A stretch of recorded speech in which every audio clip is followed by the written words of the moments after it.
Welcome back, Cyber Explorers. It's Alfie, and in this video we'll explore together with this step-by-step guide, how to enable or disable system protection in Windows 11. So without further ado, let's get right into it. System protection is a feature in Windows 11 that creates and manages restore points, which are copies of system files and settings. This helps you safeguard your system by allowing you to roll back to an earlier state in case something goes wrong. When system protection is enabled, Windows automatically creates restore points before significant events like installations or system updates. Essentially, system protection creates the restore points that System Restore uses to roll back your system to an earlier state. Here's how you can enable or disable this feature.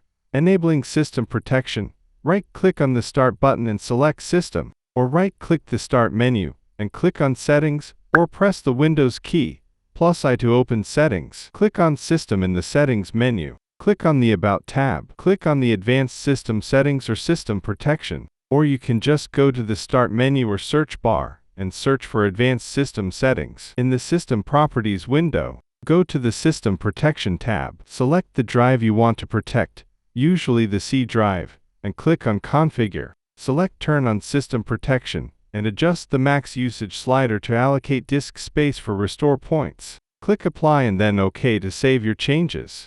It's better to allocate around 5 to 10% of your total disk space. Disabling system protection. Select the drive you want to disable protection for, usually the C drive, and click on Configure. Select Disable System Protection. You can also delete all restore points for the disk, and click Apply and then OK to save your changes. By following these steps, you can easily enable or disable system protection in Windows 11, ensuring your system files and settings are safeguarded or freeing up disk space as needed. And that's it for today. If you found this video helpful, please give it a thumbs up, consider subscribing, and don't forget to activate the notification bell so you won't miss out on any new uploads. Thank you for watching. Until next time, see you later.